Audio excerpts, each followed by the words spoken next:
Archivos Federales de Ludwigsburg, Alemania, septiembre de 2019. La historiadora doctora Andrea Klein se ajusta las gafas mientras examina meticulosamente una lista amarillenta por el tiempo. Son los nombres de los soldados de las SS destinados en Auschwitz-Birkenau entre 1942 y 1944. Más de 3.000 nombres escritos a mano en alemán gótico. Junto a cada nombre anota el destino conocido. Capturado, 1945, juzgado, Nuremberg, muerto en combate, 1944. Pero a medida que se avanza en la lista, surge un patrón inquietante. Para la gran mayoría de los nombres, solo hay una anotación repetitiva. Destino desconocido.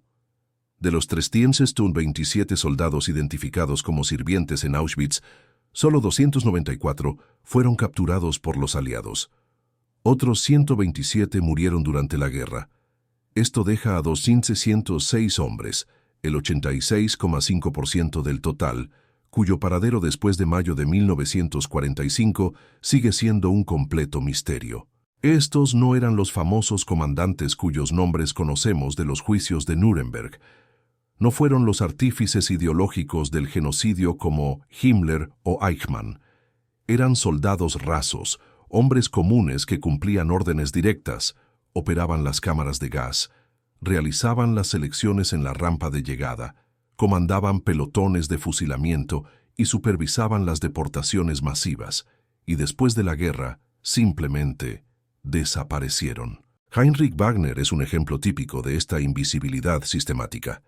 Soldado de las SS, destinado en el comando de exterminio de Treblinka entre 1942 y 1943, estuvo presente durante el asesinato de aproximadamente 870.000 personas. En mayo de 1945, cuando las tropas soviéticas llegaron a la región donde supuestamente se encontraba, Wagner ya no estaba allí. En los archivos alemanes, su último registro oficial data del 15 de enero de 1945. Después de eso, nada. Ni captura, ni muerte confirmada, ni juicio. Heinrich Wagner simplemente desapareció de la historia, como si nunca hubiera existido. Multiplicado por decenas de miles, este patrón revela uno de los mayores fracasos de la justicia de posguerra. Mientras el mundo se centraba en procesar a los líderes nazis, los autores directos del Holocausto escaparon en masa. Hombres que literalmente empujaron a sus familias a las cámaras de gas regresaron a casa como si nada hubiera pasado. Las Schutzstaffel SS emplearon a más de 1 millón de hombres durante la guerra. De ellos se estima que 200.000 participaron directamente en crímenes de lesa humanidad. Al final del conflicto, solo una pequeña fracción fue juzgada. El resto desapareció entre los 12 millones de refugiados alemanes que vagaron por la devastada Europa. Esto no fue un fallo judicial accidental. Fue el resultado de una operación de fuga masiva planificada, facilitada por el caos de la posguerra y la propia naturaleza de las SS como organización secreta. A diferencia del ejército regular, que mantenía registros detallados, las SS operaban con sistemas de identificación fluidos, lo que permitía a miles de hombres simplemente borrar su identidad. El resultado fue la creación de un ejército fantasma. Decenas de miles de perpetradores del Holocausto que se integraron a la población civil y rehicieron sus vidas como ciudadanos respetables. Algunos se convirtieron en maestros, médicos y empresarios. Otros emigraron a Sudamérica, Norteamérica o África. Muchos permanecieron en Alemania, conviviendo con sus antiguas víctimas. Esta historia no se trata solo del pasado, trata de cómo sociedades enteras pueden ser incapaces de afrontar sus propios crímenes. Trata de la diferencia entre la justicia formal y la impunidad real.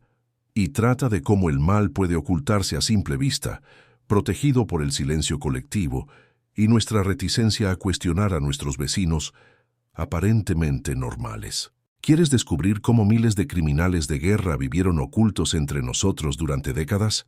Dale me gusta a este video, suscríbete al canal y activa las notificaciones para no perderte esta impactante investigación. Hamburgo, 8 de mayo de 1945, 23:47. El silencio es ensordecedor. En las calles de la devastada ciudad alemana, solo resuena el eco de las botas sobre el asfalto mojado a primera hora de la mañana. La rendición incondicional se firmó horas antes, pero para miles de soldados de las SS, la verdadera guerra apenas comienza. No una guerra con armas, sino una guerra por la supervivencia. Una carrera contrarreloj para desaparecer antes de que los aliados descubran quiénes son realmente. Klaus Berger rompe metódicamente su carnet de identidad de las SS. Los trozos de papel caen como confeti macabro en la alcantarilla de la Reeperbahn. En 72 horas, ya no será el SS Untersturmführer Klaus Berger, veterano de Dachau y Mauthausen. Será solo otro refugiado alemán indocumentado, otro rostro anónimo entre los millones que vagan por una Europa devastada. Esta escena se repitió miles de veces en los últimos días de la guerra. Soldados de las SS quemando uniformes en hogueras improvisadas, enterrando medallas en jardines bombardeados, inventando identidades falsas con la creatividad de la desesperación. Sabían que, a diferencia de los soldados regulares de la Wehrmacht, no tenían la posibilidad de ser tratados como prisioneros de guerra comunes. Para ellos, la captura significaba un juicio sumario. La operación de desaparición no fue improvisada. Desde marzo de 1945, cuando se hizo evidente que la derrota era inevitable, Heinrich Himmler había ordenado la destrucción sistemática de todos los archivos de las SS. Esto no solo pretendía ocultar pruebas de los campos de concentración, sino también borrar la identidad de cientos de miles de hombres, dándoles la oportunidad de renacer como personas completamente diferentes. La propia estructura de las SS facilitó esta metamorfosis. A diferencia del ejército regular, que mantenía registros meticulosos, las SS operaban con un sistema de identificación más fluido. Los soldados podían ser transferidos entre unidades sin documentación formal. Los nombres de guerra eran comunes. Los registros estaban deliberadamente incompletos o codificados. El caos de los últimos meses de la guerra creó el ambiente perfecto para estas reinvenciones. Ciudades enteras estaban en ruinas. Los sistemas de registro civil habían colapsado. Millones de refugiados circulaban sin documentos válidos. Era imposible distinguir a un fugitivo de las SS de un auténtico refugiado de Prusia Oriental. Otto Skorzeny, el famoso comandante de operaciones especiales que rescató a Mussolini, coordinó personalmente muchas de estas operaciones de evacuación. A través de la organización Odessa, Organización de los Auxilios SS, estableció rutas de escape que se extendían desde los puertos del Mar del Norte hasta los Alpes. Las rutas de escape eran sofisticadas redes de escape que incluían casas de seguridad, documentos falsificados, fondos secretos y contactos internacionales. Los conventos católicos de Austria servían como puntos de tránsito. Los pescadores del mar Báltico transportaban fugitivos a Dinamarca. Los comerciantes suizos facilitaban la transferencia de oro nazi a cuentas bancarias seguras. La operación más audaz tuvo lugar en Berlín a finales de abril de 1945. Mientras las tropas soviéticas rodeaban la ciudad, un grupo de oficiales de las SS organizó la evacuación masiva de archivos y personas a través de los túneles del metro. Se quemaron documentos en las propias estaciones de metro, mientras cientos de hombres escapaban disfrazados de trabajadores del transporte público. Franz Stangl, el futuro comandante de Treblinka, se encontraba entre quienes escaparon a través de esta red. En sus memorias posteriores, describió cómo recibió documentos de identidad austriacos falsos e instrucciones para presentarse como un prisionero de guerra fugado. La historia era simple e imposible de verificar. Miles de soldados habían escapado de los campos soviéticos. La transformación de la identidad siguió protocolos específicos. Primero, destruir todo rastro de la identidad anterior. Segundo, crear una biografía plausible basada en hechos reales imposibles de verificar. Tercero, encontrar una comunidad donde el pasado no se cuestionara. Cuarto, establecer una nueva vida profesional que justificara la ausencia de antecedentes. Los tatuajes de grupo sanguíneo, una marca distintiva de todos los miembros de las SS, Se eliminaban mediante métodos brutales, cortes con cuchillo, quemaduras con hierros candentes o simplemente se cubrían con tatuajes más grandes. El dolor físico era irrelevante comparado con lo que les esperaba a quienes eran descubiertos. Martin Sommer, un guardia de alto rango en Buchenwald, se cortó su propio tatuaje con una cuchilla oxidada en una estación de tren bombardeada. Años después, cuando finalmente fue capturado en la década de 1950, la cicatriz irregular aún era visible. Pero durante 10 años, esa cicatriz le salvó la vida, permitiéndole trabajar como carpintero en un pequeño pueblo bávaro. La magnitud de la operación fue impresionante. Documentos aliados posteriores estimaron que alrededor de 50.000 miembros de las SS lograron escapar de la captura en los primeros 6 meses después de la guerra. De ellos, aproximadamente 30.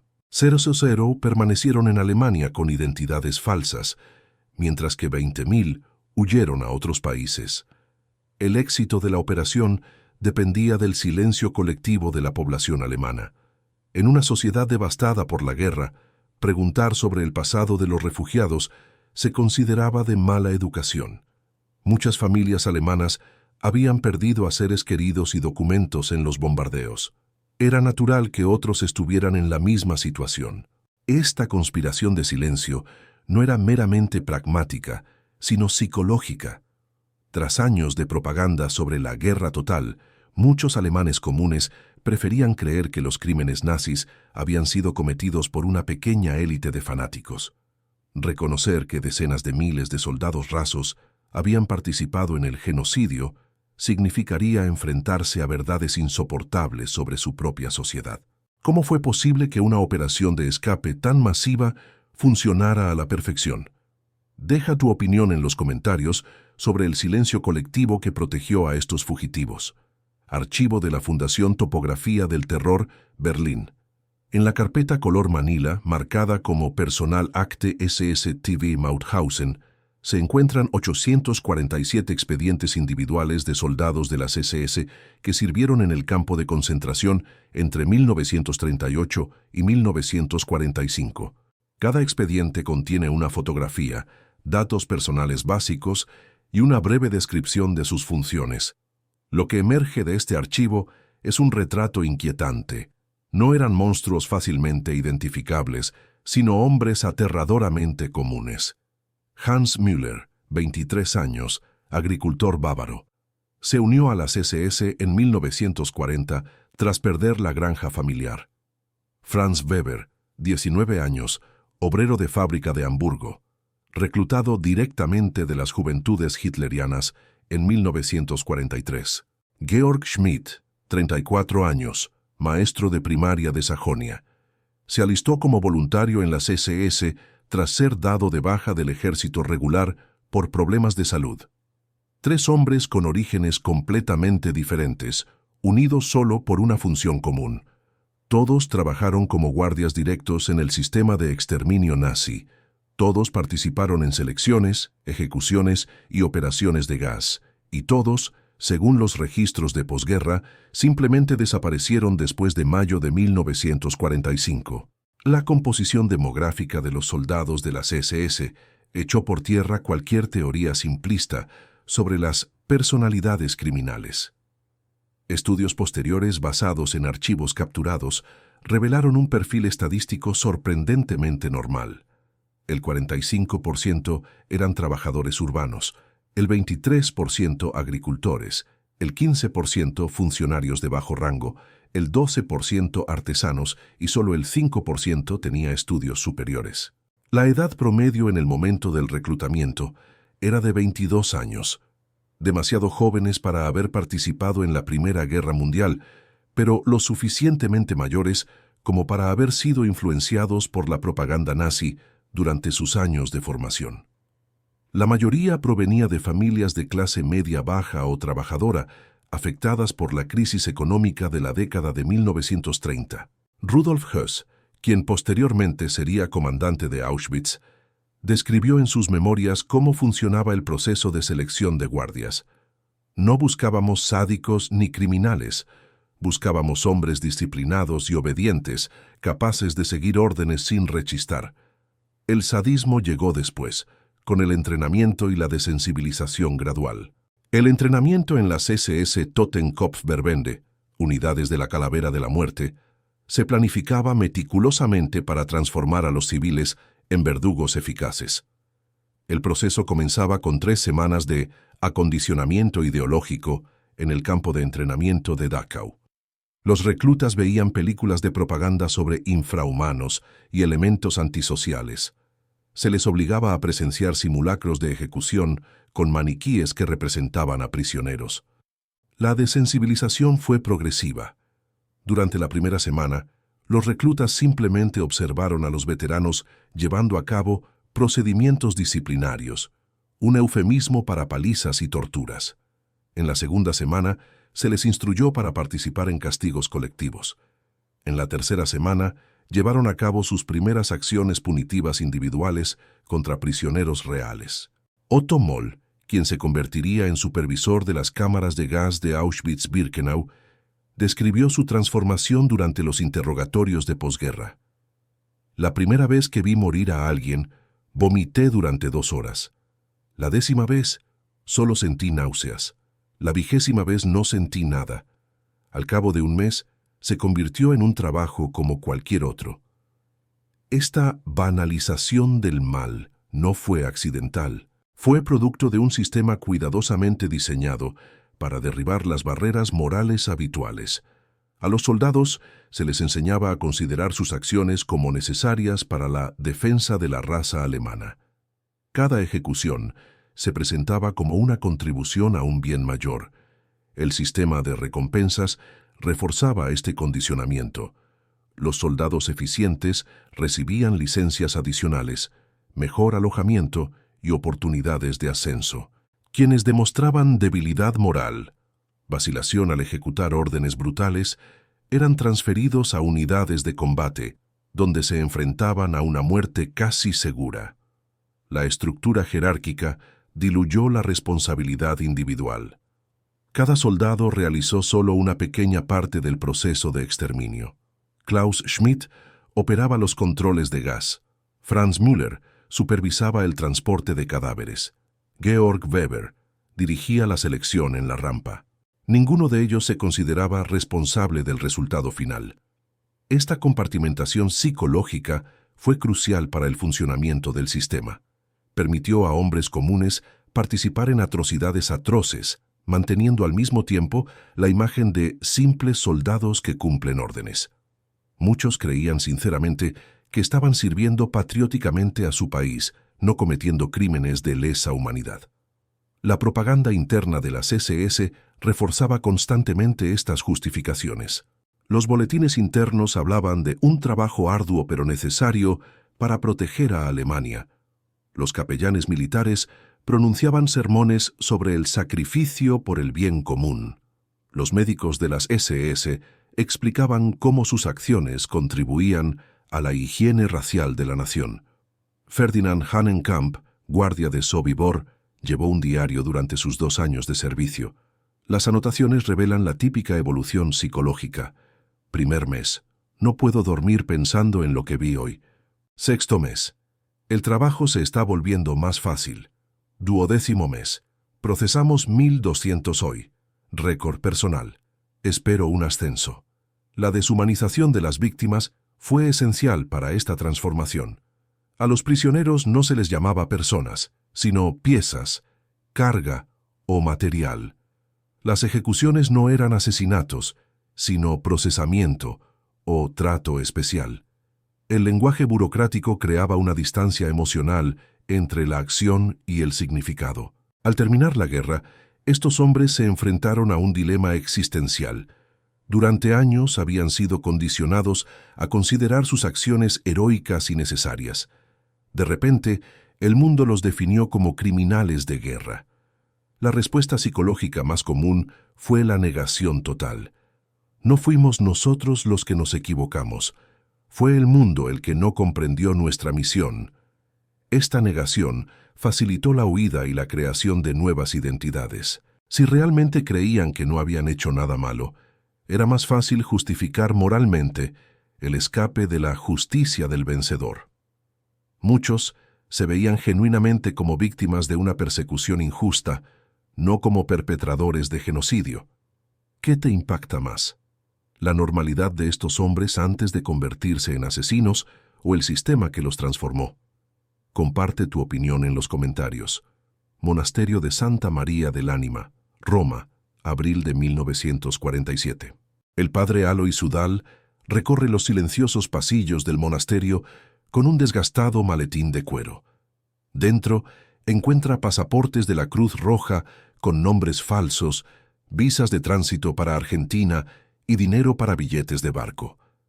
El sacerdote austriaco no se considera cómplice de criminales de guerra. Cree estar salvando a los cristianos anticomunistas de la justicia bolchevique de los aliados. Esta escena ilustra una de las mayores operaciones de escape de la historia. Las llamadas Ratlines, que permitieron a miles de ex soldados de las SS escapar de Europa y reconstruir sus vidas en América del Sur, América del Norte y Oriente Medio. La red no era un plan improvisado de gente desesperada, era una operación sofisticada que involucraba a altos funcionarios de la Iglesia Católica, agentes de inteligencia estadounidenses, diplomáticos sudamericanos y criminales de guerra deseosos de desaparecer. El resultado fue uno de los mayores fracasos de la justicia internacional del siglo XX. La línea principal operaba a través de 3 pasos fronterizos: Brennero, frontera entre Austria e Italia; Roma, centro de coordinación; y Génova, puerto de embarque. Los soldados fugitivos de las SS llegaban a los Alpes austriacos por las rutas de montaña establecidas por Otto Skorzeny y su organización Odessa. Allí, los contactos de la Iglesia proporcionaban documentos preliminares y orientación para la siguiente etapa. El padre Krunoslav Draganovich, sacerdote croata residente en Roma, coordinó la operación italiana. A través del Colegio San Girolamo degli Ilirici, estableció un sistema de rehabilitación, donde exsoldados de las SS se presentaban como refugiados católicos que huían del comunismo. La narrativa era plausible. Miles de católicos de Europa del Este huían en efecto de los regímenes soviéticos. Franz Stangl, excomandante de Treblinka, fue uno de los clientes más notorios de la red Draganovich. Capturado inicialmente por los estadounidenses, logró escapar de un campo de prisioneros de guerra en Austria en 1948. Siguiendo instrucciones memorizadas, ingresó en el Colegio San Girolamo, donde fue recibido como Stanislav Stepanov, un refugiado croata. Durante 6 meses, Stangl permaneció oculto en el monasterio mientras Draganovich organizaba sus trámites. Recibió un pasaporte de la Cruz Roja que lo identificaba como apátrida, visados de tránsito para Francia y España y un billete de tercera clase en el barco Conte Biancamano con destino a Buenos Aires. El proceso costaba entre $1,000 y $5,000 por persona. Una fortuna en aquella época, pero muchos fugitivos contaban con recursos considerables. El oro robado a las víctimas del Holocausto, las obras de arte saqueadas y el dinero depositado en cuentas bancarias suizas financiaron estas operaciones de escape. Adolf Eichmann, el artífice de la solución final, utilizó una variante de la línea de la Ratline que atravesaba España. Se ocultó durante 5 años en Alemania bajo una identidad falsa antes de obtener documentación argentina a través de contactos en Madrid. Su esposa e hijos lo siguieron por separado meses después, reuniendo a la familia en Buenos Aires con nuevos nombres. Josef Mengele, el ángel de la muerte de Auschwitz, siguió una ruta aún más compleja. Primero, huyó a Argentina en 1949. Cuando las autoridades alemanas comenzaron a buscarlo más activamente en la década de 1950, se mudó a Paraguay con un pasaporte paraguayo genuino obtenido mediante sobornos. Finalmente, se estableció en Brasil con una tercera identidad. Sudamérica era el destino predilecto por varias razones prácticas. Argentina, Brasil, Chile y Paraguay tenían gobiernos simpatizantes del fascismo que no cuestionaban los orígenes de los inmigrantes. Juan Perón reclutó activamente a técnicos alemanes, independientemente de su trayectoria política. El Brasil de Getúlio Vargas mantuvo una política similar. Documentos diplomáticos desclasificados revelaron que las autoridades sudamericanas sabían que recibían criminales de guerra, pero hicieron la vista gorda a cambio de conocimientos técnicos y capital. Argentina incluso estableció oficinas de reclutamiento encubiertas en Europa para facilitar la inmigración de exnazis. Gustav Wagner, segundo al mando de Sobibor, responsable de la muerte de 200.000 personas, llegó a Brasil en 1950 con documentos proporcionados por la red Draganovich. Se instaló en Atibaia, en el interior de São Paulo, donde trabajó como carpintero y vigilante nocturno. Durante 30 años, sus vecinos lo conocieron como Señor Gustav, un inmigrante alemán trabajador y discreto. No todas las líneas de erradicación pasaron por Sudamérica. Miles de exsoldados de las SS huyeron a países árabes, especialmente Siria y Egipto, donde gobiernos nacionalistas los reclutaron como asesores militares contra Israel. Alois Brunner, responsable de deportaciones masivas en Francia y Grecia, trabajó para el servicio secreto sirio durante décadas. Norteamérica también recibió su cuota de desertores. Se estima que entre 5.000 y 10.000 antiguos colaboradores nazis entraron en Estados Unidos y Canadá después de la guerra, muchos a través de programas oficiales de reclutamiento de científicos y técnicos. La famosa Operación Paperclip trajo consigo a cientos de especialistas alemanes, algunos con pasados comprometedores. John Demjanchuk, guardia ucraniano de los campos de exterminio, emigró a Estados Unidos en 1952, identificándose falsamente como refugiado de guerra. Vivió pacíficamente en Cleveland durante 30 años antes de ser descubierto y procesado. Su caso reveló las enormes lagunas del sistema de verificación estadounidense. Las líneas de comunicación funcionaron porque combinaron las diversas motivaciones de grupos aparentemente incompatibles. La Iglesia Católica temía sinceramente el avance comunista y veía a los desertores como posibles aliados en una guerra ideológica más amplia. Los servicios de inteligencia estadounidenses necesitaban información sobre la Unión Soviética y estaban dispuestos a negociar con los exnazis. Los gobiernos sudamericanos buscaban mano de obra calificada y capital para el desarrollo económico. Los propios refugiados ofrecieron conocimientos técnicos, recursos financieros y la disposición a trabajar arduamente en sus nuevas vidas. Fue una convergencia de intereses lo que hizo que la cooperación fuera mutuamente beneficiosa. La magnitud de la operación fue asombrosa. Estimaciones conservadoras sugieren que las líneas de rata facilitaron la fuga de al menos 30,000 exnazis entre 1946 y 1960. De ellos, aproximadamente 15.000 eran soldados de las SS directamente implicados en crímenes de lesa humanidad. El descubrimiento de las Ratlines en las décadas de 1960 y 1970 provocó un escándalo internacional y condujo a reformas en los sistemas de inmigración e identificación criminal. Pero para miles de perpetradores del Holocausto ya era demasiado tarde. Habían reconstruido sus vidas, formado familias y se habían integrado en las sociedades de destino. ¿Cómo pudieron organizaciones prestigiosas facilitar la fuga de criminales de guerra en masa? ¿Qué lecciones nos ofrece esto sobre la colaboración institucional?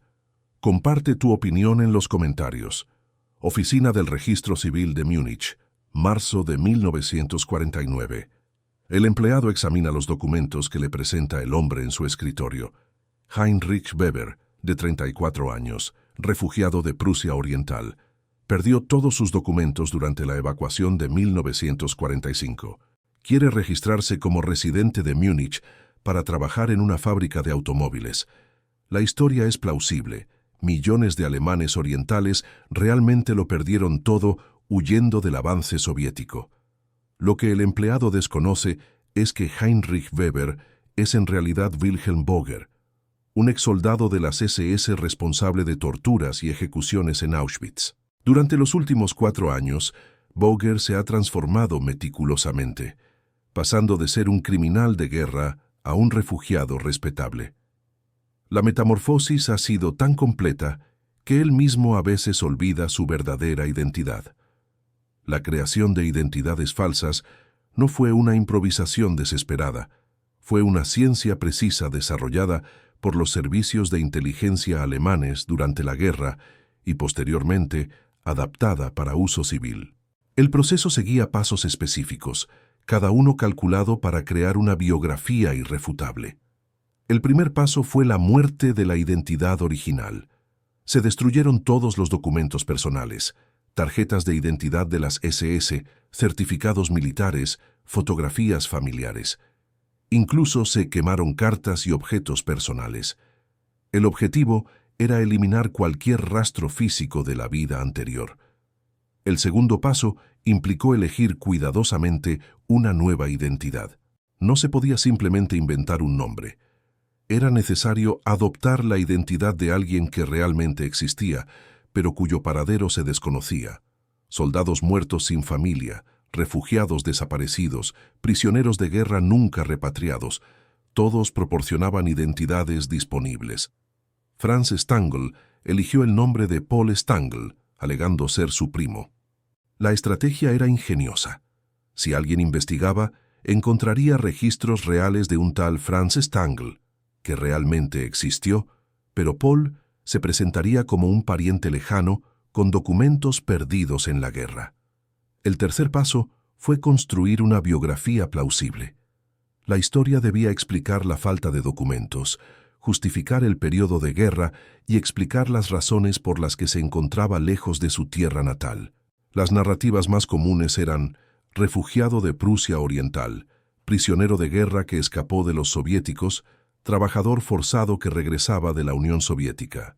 Kurt Franz, excomandante adjunto de Treblinka, se hizo pasar por Georg Franz y afirmó haber sido prisionero de guerra soviético durante 8 años.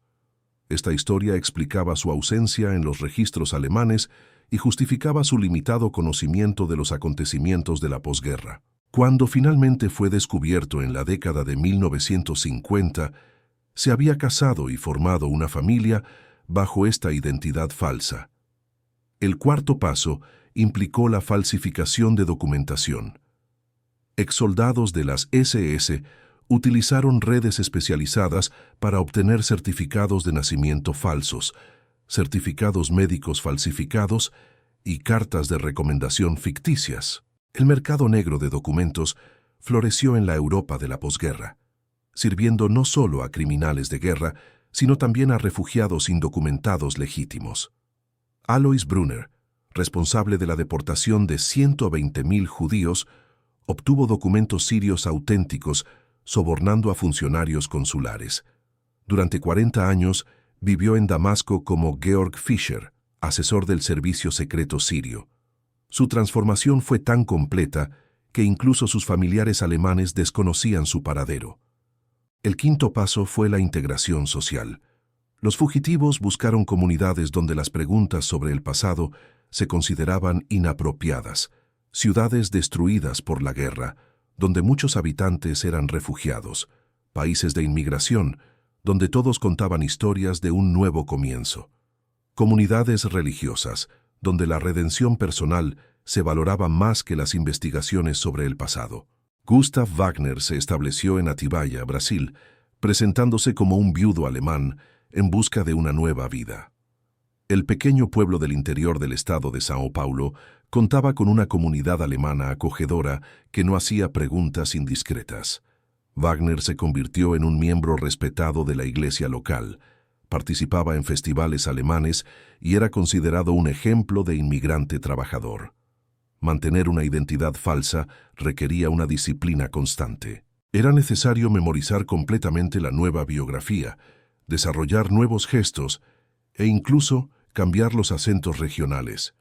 Muchos exsoldados de las SS practicaron sus identidades falsas durante meses antes de presentarse en público.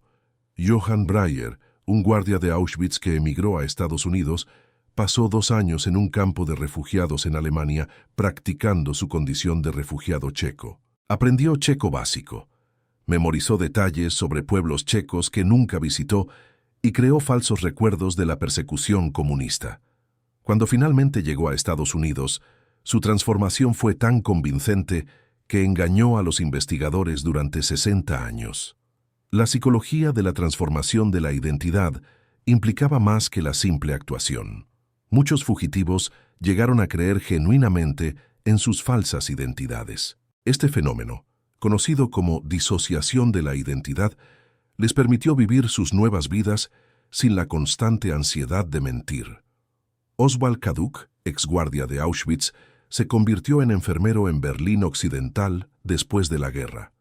Durante 15 años, atendió con devoción a pacientes, incluyendo sobrevivientes del Holocausto. Sus colegas lo describieron como compasivo y dedicado. Cuando finalmente fue descubierto y juzgado, muchos se negaron a creer que el amable enfermero pudiera ser el mismo hombre que había torturado a prisioneros. Esta compartimentación psicológica no era exclusiva de los criminales de guerra. Estudios posteriores demostraron que muchas personas son capaces de mantener identidades múltiples y contradictorias cuando las circunstancias lo exigen. La diferencia radicaba en que estos hombres utilizaban esta capacidad para eludir las consecuencias de crímenes de lesa humanidad. La creación de familias fue crucial para consolidar identidades falsas.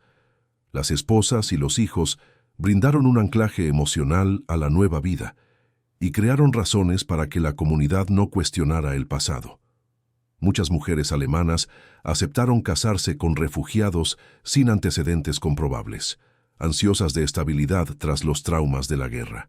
Karl Frenzel, un guardia de alto rango en Sobibor, se casó con una enfermera alemana en 1947, presentándose como un veterano herido de la Wehrmacht.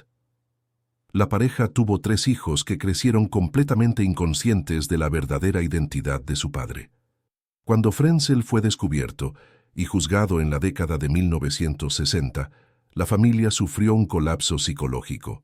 La limitada tecnología de la época facilitó estas transformaciones. No existían bases de datos informatizadas. La verificación de huellas dactilares era poco frecuente y la comunicación entre países era lenta. Una vez establecida, una identidad falsa podía perdurar durante décadas sin ser cuestionada. Hermine Braunsteiner, exguardia de Majdanek, vivió 20 años en Nueva York como ama de casa estadounidense casada con un electricista. Fue descubierta en 1964 cuando un investigador dedicado relacionó su apellido de soltera con registros nazis. Hasta entonces, sus vecinos la conocían como una típica inmigrante alemana que preparaba excelentes pasteles de manzana. ¿Qué es más inquietante? ¿La facilidad con la que se crearon estas identidades o cómo familias enteras vivieron durante décadas con desconocidos?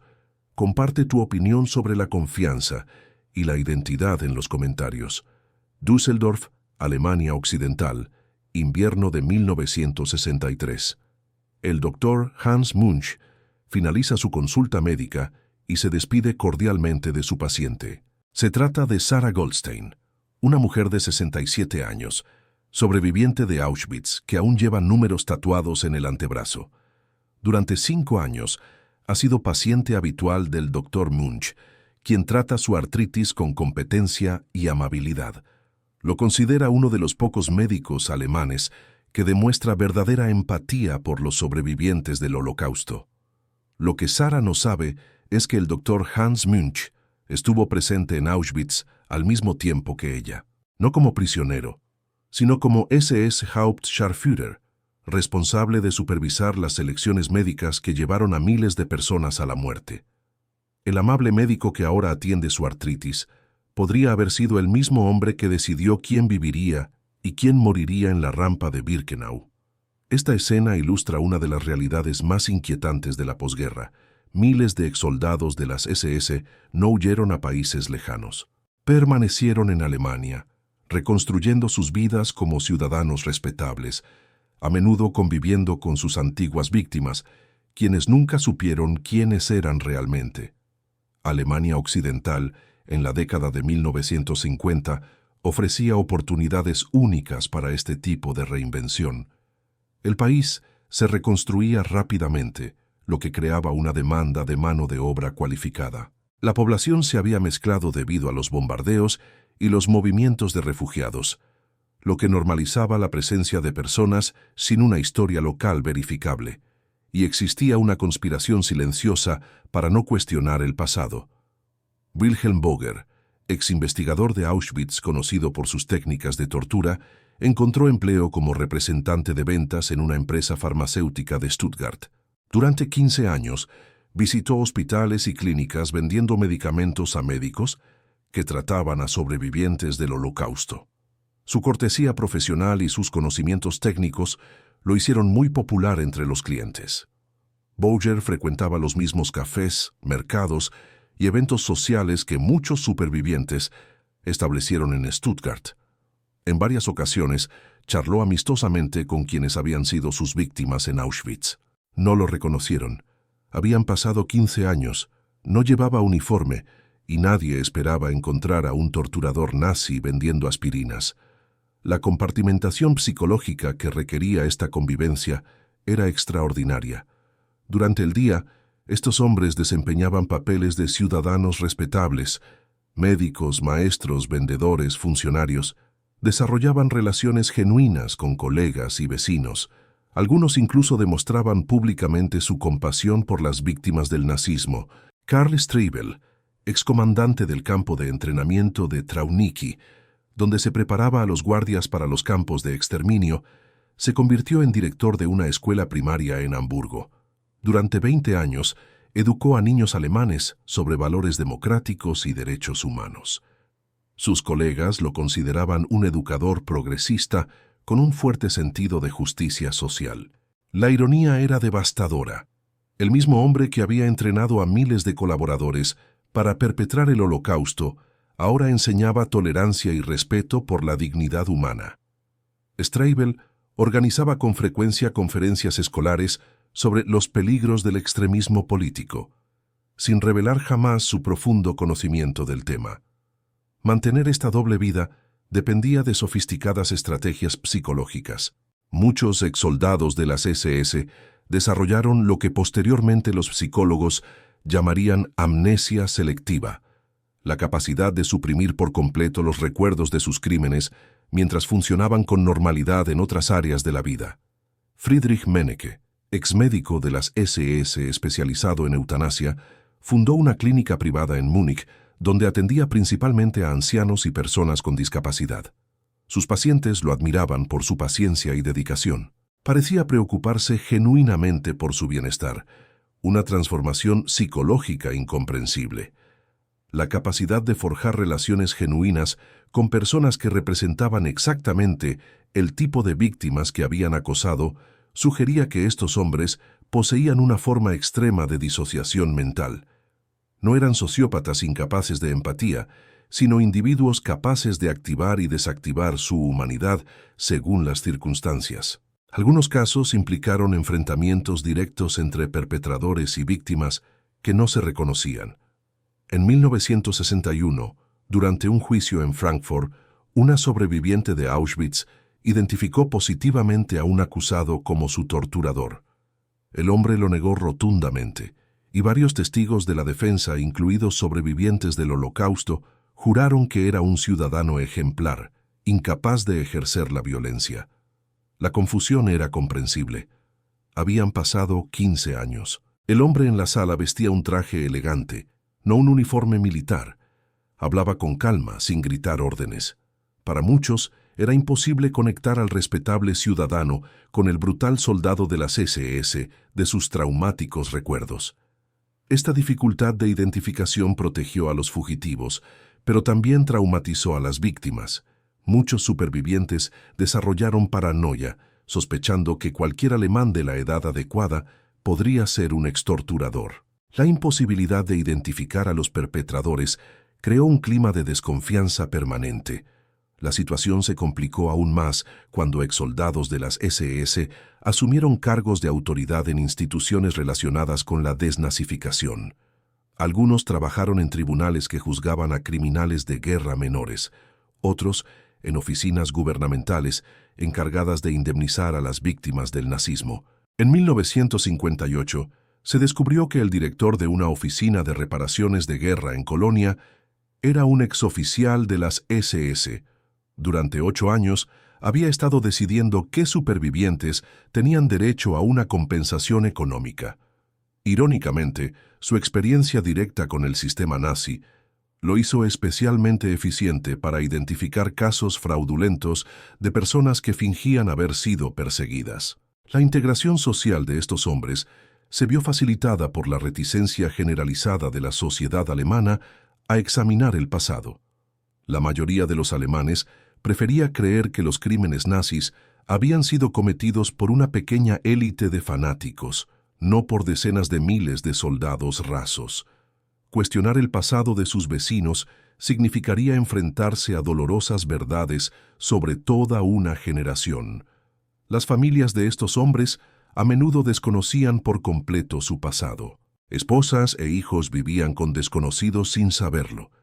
Cuando descubrimientos tardíos finalmente revelaron la verdad, las consecuencias psicológicas fueron devastadoras para familias enteras.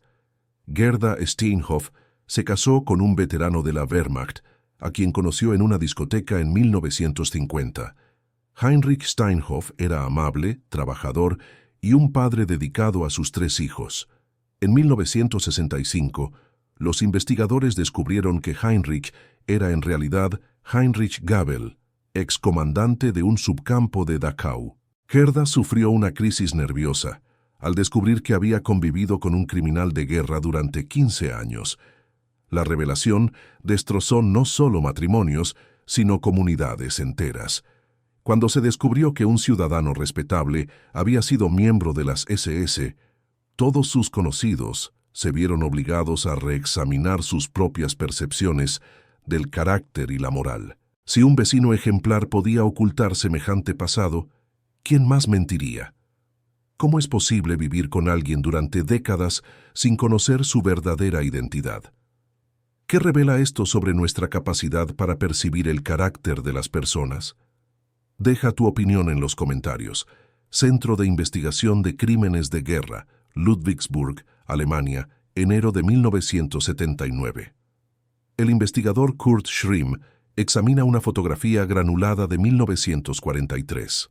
Muestra a soldados de las SS posando junto a una fosa común en Ucrania. Rostros jóvenes sonríen a la cámara tras una operación que costó la vida a 3.000 judíos locales. Tras años de meticuloso trabajo, Schrimm logró identificar a 7 de los hombres de la fotografía. 6 han fallecido desde entonces por causas naturales. Pero el 7º, Heinrich Becker, sigue vivo y vive en paz como jubilado en Múnich. Este descubrimiento marca el inicio de una de las investigaciones más extensas jamás realizadas sobre los crímenes nazis. La Operación Última Oportunidad, un esfuerzo internacional para localizar y procesar a los últimos criminales de guerra sobrevivientes antes de que la muerte natural los reclame. La tardía búsqueda de exsoldados de las SS no comenzó en serio hasta la década de 1970, 3 décadas después del fin de la guerra. Antes de eso, las prioridades de la Guerra Fría y la necesidad de la reconstrucción alemana habían relegado la justicia histórica a un segundo plano. Pero una nueva generación de alemanes, nacida después de la guerra, comenzó a plantearse preguntas incómodas sobre el pasado de sus padres y abuelos. El catalizador fue el juicio de Adolf Eichmann en Jerusalén, 1961, retransmitido a nivel mundial por televisión.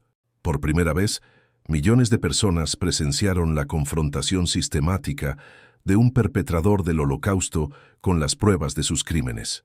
El impacto fue profundo.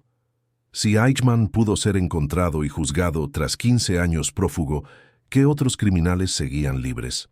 Simon Wiesenthal, un sobreviviente del Holocausto que dedicó su vida a rastrear a nazis fugitivos, estableció el modelo para las investigaciones sistemáticas. Su centro de documentación en Viena recopiló pistas, cruzó información y coordinó su labor con autoridades de varios países. Entre 1945 y 1989, Wiesenthal contribuyó a la captura de más de 1.100 criminales de guerra. La metodología desarrollada por Wiesenthal fue revolucionaria. En lugar de esperar denuncias, sus investigadores analizaron sistemáticamente los archivos nazis capturados, identificaron las unidades militares responsables de crímenes específicos y luego rastrearon individualmente a cada miembro de dichas unidades. Fue un trabajo de investigación aplicado a la escala industrial del Holocausto. El caso de John Demjanjuk ilustra tanto los éxitos como las limitaciones de este enfoque. En 1975, investigadores identificaron a Demjanjuk, residente de Cleveland, como un posible Iván el Terrible, el operador de las cámaras de gas de Treblinka. La identificación se basó en una fotografía de 1942 y testimonios de supervivientes. El proceso legal duró décadas. Demjanjuk fue extraditado a Israel en 1986, juzgado y condenado a muerte en 1988. Sin embargo, en 1993, el Tribunal Supremo israelí anuló la condena debido a dudas sobre su identidad específica. Pruebas posteriores sugirieron que había sido guardia en Sobibor, no en Treblinka. Fue deportado a Estados Unidos y luego extraditado de nuevo, esta vez a Alemania, donde fue juzgado y condenado en 2011, falleciendo en 2012 antes de que se resolviera la apelación. El caso Demjanjuk reveló las complejidades de las investigaciones tardías. Tras 30 o 40 años, las pruebas físicas se deterioraron, los recuerdos de los testigos se volvieron inexactos y muchos archivos cruciales permanecieron inaccesibles en los países del bloque soviético. La justicia era posible, pero imperfecta. La revolución tecnológica de las décadas de 1980 y 1990 transformó drásticamente las capacidades de investigación. Las bases de datos informatizadas permitieron el cruce de información de múltiples fuentes. El análisis forense moderno permitió identificar personas a través de fotografías antiguas, y la caída del muro de Berlín en 1989 abrió el acceso a vastos archivos de Europa del Este. El caso de Friedrich Karl Berger ejemplifica cómo la tecnología moderna finalmente alcanzó a criminales que habían escapado durante décadas.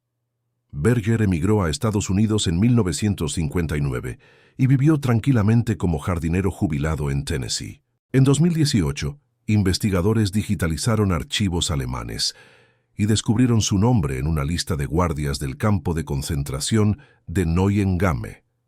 El análisis forense comparó fotografías de Berger de la década de 1940 con imágenes actuales, confirmando su identidad. A los 95 años, fue deportado a Alemania, probablemente la última persona deportada de Estados Unidos por crímenes nazis.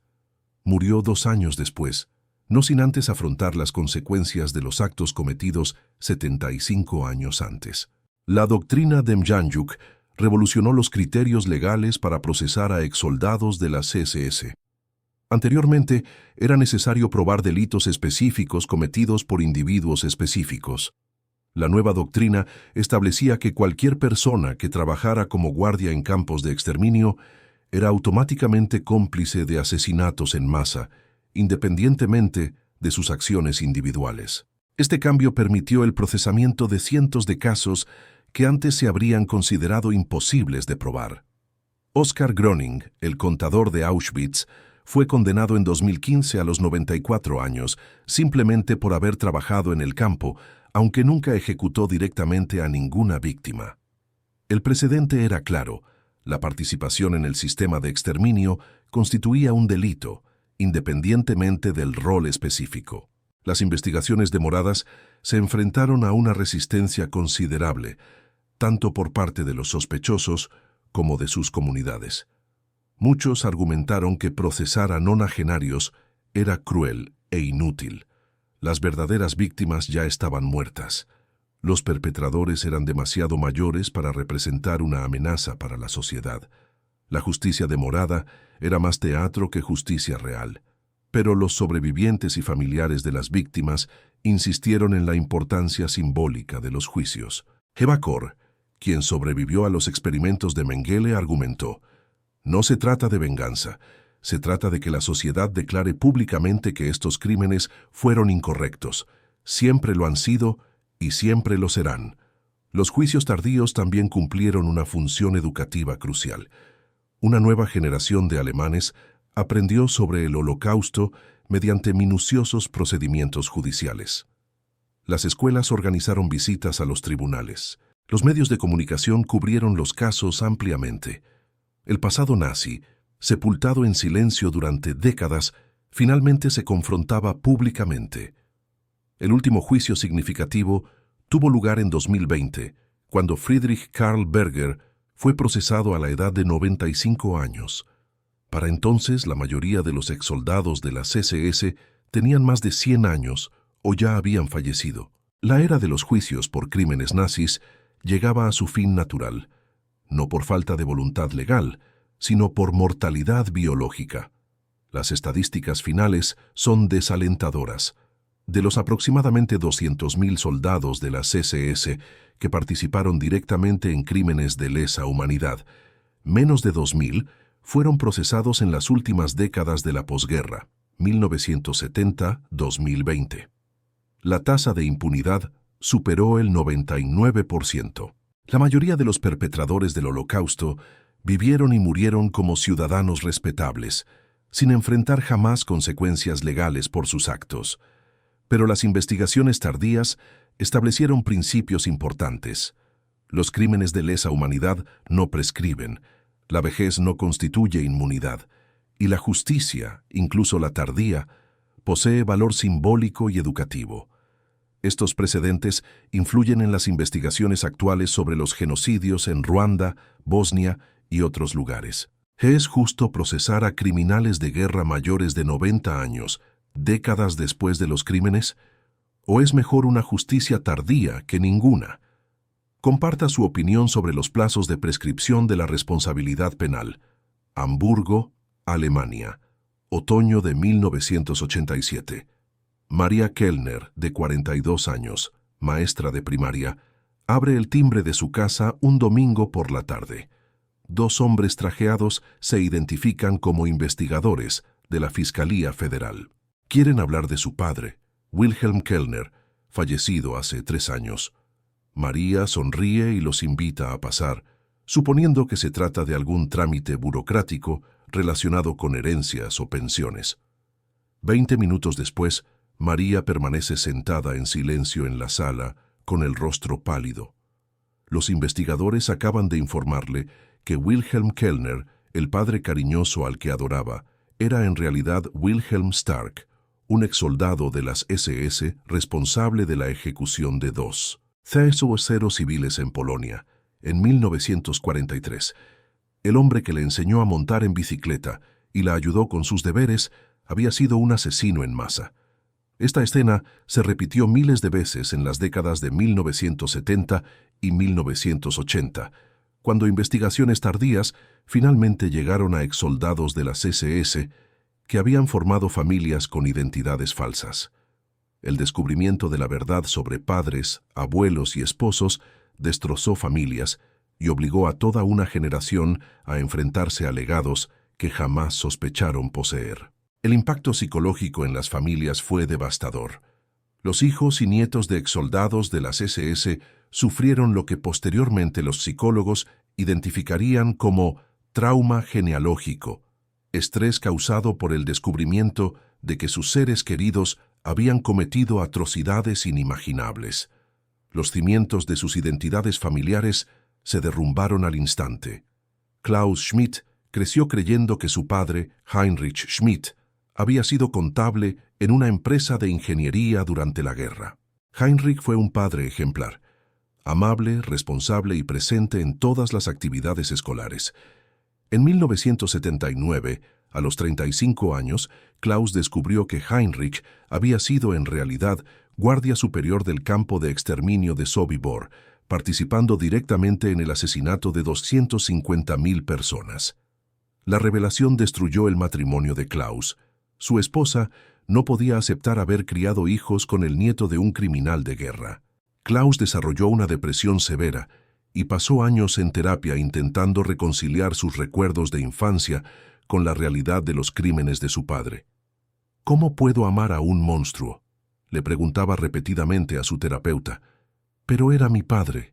No puedo dejar de amarlo. Esta contradicción emocional era común entre los descendientes de antiguos miembros de las SS. No se puede simplemente desconectar de décadas de amor familiar solo por descubrir que un ser querido cometió crímenes atroces. El resultado fue un profundo conflicto psicológico entre los sentimientos personales y los juicios morales. Algunas familias reaccionaron con una negación total. Se negaron a aceptar las pruebas, por muy concluyentes que fueran.